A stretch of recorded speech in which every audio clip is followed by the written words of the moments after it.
Alright, Freddy fans, Blumhouse just dropped a full new trailer for the upcoming Five Nights at Freddy's movie, and this has not only given us a better idea of the story, but also so many homages and Easter eggs and cameos, so grab your flashlights as we're going to explore everything in this latest trailer. If you're new here, welcome. I am your host, J-Buck. Please hit that like and subscribe button as it helps the channel and allows me to purchase even more tokens at FIVE. I'm getting those finger traps, mark my words.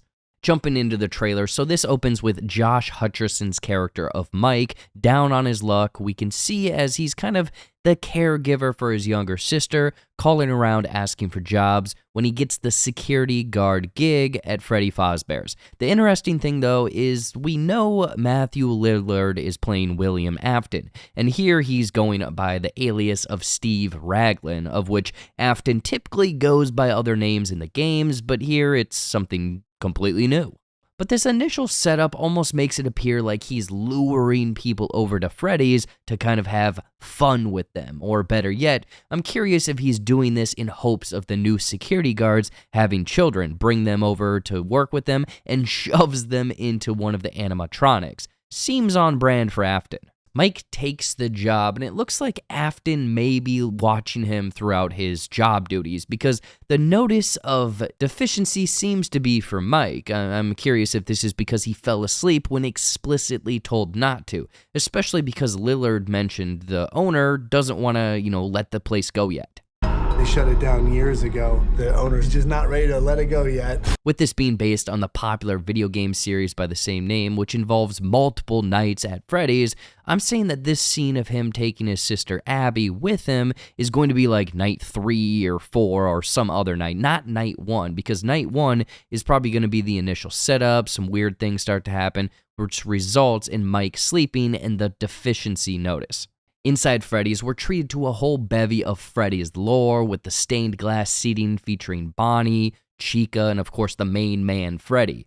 There is also a whole wall of hand-drawn coloring of the Freddy's crew, which I'm assuming were done by all of the missing children back in the 80s that the urban legends surrounded. Aside from the Five Nights at the Game features, it looks like the story is going to be, dealing with some flashbacks of those children being kidnapped, because later in this trailer, it looks like a group of pissed off parents are searching for their kids, only to meet their doom. So they are definitely going to, pepper in flashbacks, or this could be a cold open. Freddy's fans should be excited as several familiar areas are seen, like the vents, the security office, employees only sign wall of monitors, the decrepit wall of past employees of the month when Freddy's was thriving. Mike throws on the cheesy 80s, 90s training video, of which we got a little bit more of a different vibe from the initial teaser trailer last month. But the speaker appears to be Kat Connor Sterling's character, slowly walking Mike through the backstory of the brighter days of Freddy's Fazbear's Pizza. I like the uneasiness of the bright, fun, happy, contrasted against what we know is going to be just a dark, horrible time.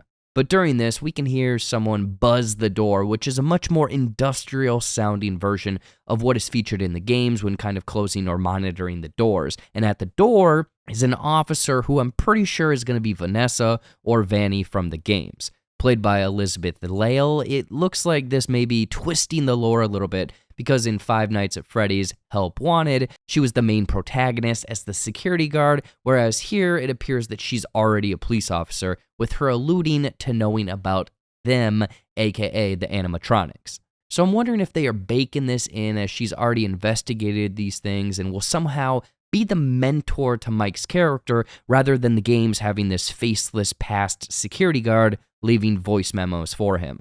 The fridge looks to be from Mike's apartment, actually, so the drawing has got to be from Abby, meaning that yes, Mike will take her to Freddy's multiple nights. But in the drawing, we can see Freddy, Bonnie, Chica, Foxy, along with some of the ghost children, which I'm guessing Abby sees during one of the shifts, maybe even the animatronics moving, but Mike doesn't believe her. Again, I'm saying that Abby warns Mike, with Mike brushing it off as childhood nonsense until he too starts to investigate things, which seems to be the case here until he does what he's not instructed to and falls asleep. This causes everything to go haywire, and I'm assuming that Afton is behind this, with him, watching them, and Mike's security monitors glitching out similarly to that of the security breach alerts in the game. But as this glitch event is happening, hardcore fans may catch the song playing on the intercom system, the March of the Toreadors, which is much more bombastic version than the version that is played on the music box when the power goes off and Freddy is near.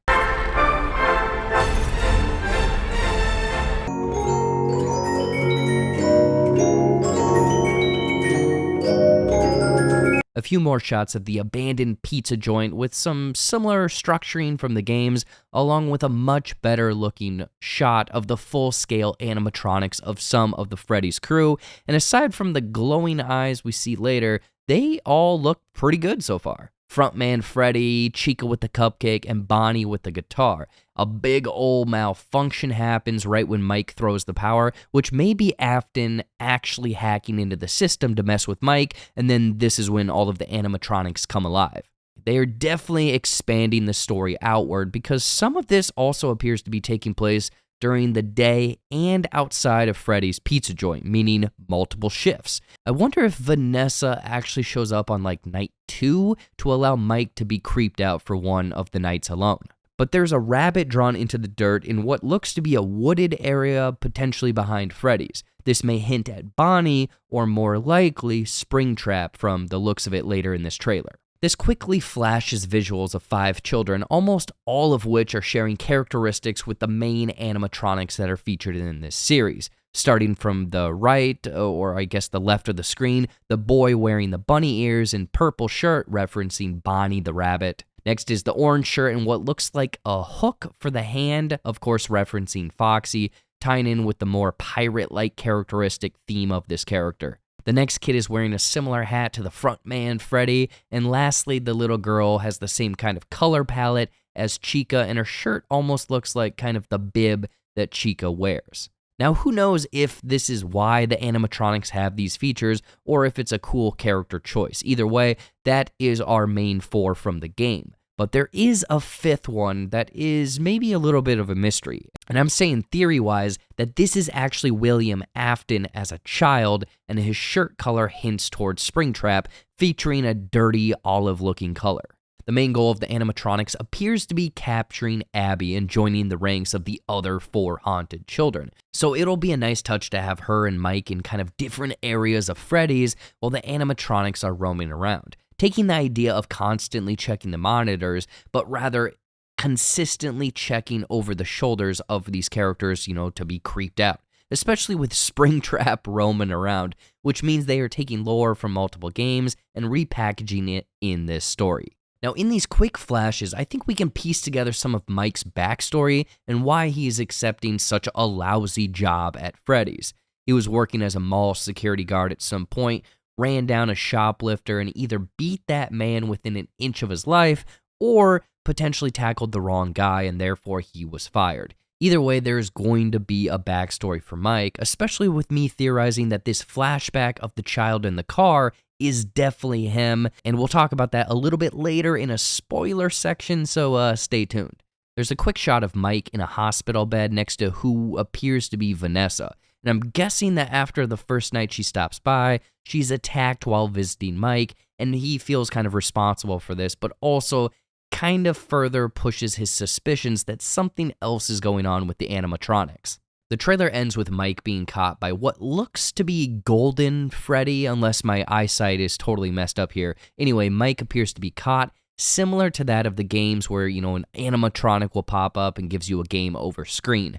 But instead, he's strapped to a chair in some sort of torture device. I'm curious if this is going to be taken from some of the newer stuff combined with the sister location animatronics features, because it's said that those are supposed to have child-luring features, and the grinding gears could be how the children perished. Either way, I like how the visuals mirror the games while also kind of separating themselves. The final stinger is a nice little Easter egg to fans of the series, as the taxi driver is a cameo from YouTuber Corey X Kinsham, who of course is a big fan of the franchise, streaming it, helping it grow to the cult following that it currently has. This scene seems to be conflicting to everything we've already seen though, so I'm calling this as a potential post-credit scene where Freddy is now nice as we can see his eyes are blue rather than the red hue from earlier, or this is just a complete throwaway scene used for marketing purposes. Either way, there's also a potential rumor that Markiplier, another big fan of these game series, playing them all, also makes a cameo, so we'll have to see if that's the case for the final film. Before we wrap up, though, I wanted to talk about some potential spoilers from the Freddy's games and spoilers for this movie, so it could potentially ruin some things, so here is your spoiler warning. Okay, so in later games, it's implied that Mike Schmidt is actually the son of the evil animatronics creator, William Afton. Part of me thinks that they are actually going this route with Mike having a cloudy past, unable to remember his parents, specifically his father. So this is why Springtrap, aka William Afton, or his Transcendence form, wants Abby, because she is theoretically his daughter. So yeah, from this trailer, it looks like they're going to pull a Star Wars Empire Strikes Back, Mike, I am your father type bomb in the third act of this movie. It would be a great twist and make sense why Mike would be lured to this security job in the first place. Anyway, that is everything from this latest trailer for Five Nights at Freddy's. It definitely looks more comedic horror than straight up scary horror, so I'm cautiously optimistic. But let me know your thoughts in the comments. What do you like and what are you not liking? And if I missed any big Easter eggs, let me know. Thank you again for watching through all of this. Please like and subscribe if you haven't. It would be much appreciated, and you'll stay up to date on new videos and giveaways, spoilers, coming next week, so stay tuned for those giveaways. And if you haven't, check out all of my other social media accounts from my Shorts and Clips YouTube channel, TikTok, Instagram, Facebook, everything. Please and thank you. Tons of new stuff on all of the platforms. We'll have, I think, a Run Rabbit Run Netflix ending explained tomorrow, so stay tuned for that. Otherwise, that is everything I got for you. Much love, stay tuned, and peace out, dudes.